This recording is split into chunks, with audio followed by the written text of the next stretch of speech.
One of the first things we learned when we started this was that all but the most skeptical historians believed Jesus was a real person, even though when you come here you do not find any physical evidence. It's good that Jennings admits that Jesus was a real person. Some have tried to make Jesus into a myth, but the evidence that Jesus lived in Judea in the first century is overwhelming. Jesus was a historical person recorded by Christian, Jewish, and pagan historians. In fact, there are many well-known non-Christian historians who mention Jesus. Tacitus, in his Annals, mentions that Christ was crucified under Pontius Pilate and gives detailed descriptions of Nero's persecutions, which are also alluded to in several places in the New Testament.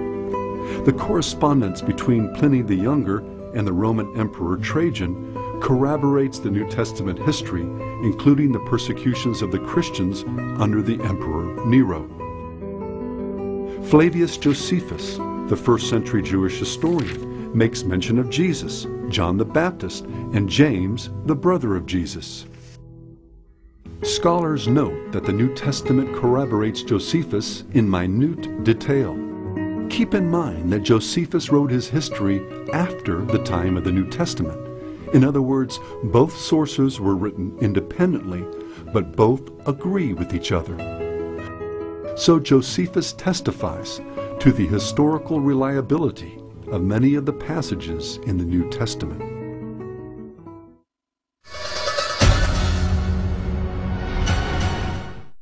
Contrary to what many popular skeptical commentators may say, most scholars regard this passage as genuine once certain Christian interpolations are removed. Well, the word interpolation refers to any instance when, in the copying of a document by hand, someone has added in something that was not previously in the text.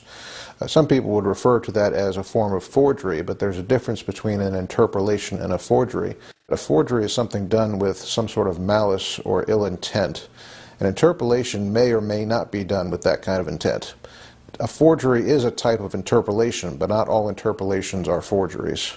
All ancient writings, and even those up until the medieval era, up until the time of William Shakespeare, all have some kind of errors or mistakes in copying.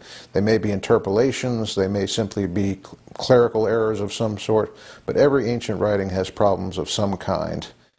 There are no copies of Josephus that do not have at least some mention of Jesus in them. Now, there are some variations, for example, in an Arabic translation that do not have some of the suspicious phrases that we think are interpolated. But there are absolutely no copies of Josephus that are completely missing references to Jesus. When looking into this matter, I found a work by Louis Feldman, who is probably today's leading scholar on Josephus, and Feldman did a survey of views on this subject. And the people who think it is a forgery versus those who think it is entirely genuine runs in something of a bell curve. You have a small number who believe that it is entirely a forgery and a very small number who believe that it is an entirely genuine passage. The most people believe that it is a genuine passage with just some interpolations. Now, the passage as we have it currently received reads as follows. Now there was about this time Jesus, a wise man, if it be lawful to call him a man, for he was a doer of wonderful works, a teacher of such men as receive the truth with pleasure. He drew over to him both many of the Jews and many of the Gentiles. He was the Christ, and when Pilate, at the suggestion of the principal men among us, had condemned him to the cross, those that loved him at the first did not forsake him, for he appeared to them alive again the third day, as the divine prophets had foretold these and 10,000 other wonderful things concerning him. And the tribe of Christians so named from him are not extinct of this day.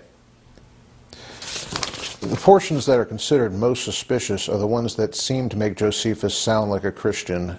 For example, he says, he was the Christ, which is not something that we would expect Josephus as a loyal Jew to say. Now, if we take out the portions that are considered most suspicious, here's what we are left with. Now there was about this time Jesus, a wise man, if it be lawful to call him a man, for he was a doer of wonderful works, a teacher of such men as received the truth with pleasure. He drew over to him both many of the Jews and many of the Gentiles. And when Pilate, at the suggestion of the principal men among us, had condemned him to the cross, those that loved him at the first did not forsake him. And the tribe of Christians so named from him are not extinct to this day. Now, there's a shorter passage in Josephus about Jesus that comes from a section that is about James, the brother of Jesus. In the context of this passage, James has just been executed, and Josephus briefly refers to James as the brother of Jesus, the so-called Christ. It must be taken into consideration that so much ancient literature has been lost, and that could have been due to destruction, whether by Christians or indeed by pagans, or simply by works being neglected and not being copied any further. And it is amazing that we do have what we have about Jesus in Josephus, in Tacitus, and in other writings. Josephus's authority is almost unimpeachable. He wasn't a Christian. He was a Jew who worked for the Romans, having been captured as a Jewish commander. He then began to work for the Romans and essentially write pro-Roman history. There was no reason at all for him to substantiate the truth of the New Testament or the truth of Jesus. There was nothing in it for him. It would have actually been probably more direct for him, more conducive for him, given his position, to undermine Jesus, but he didn't. He substantiated Jesus, he substantiated miracles, he substantiated the birth of the church.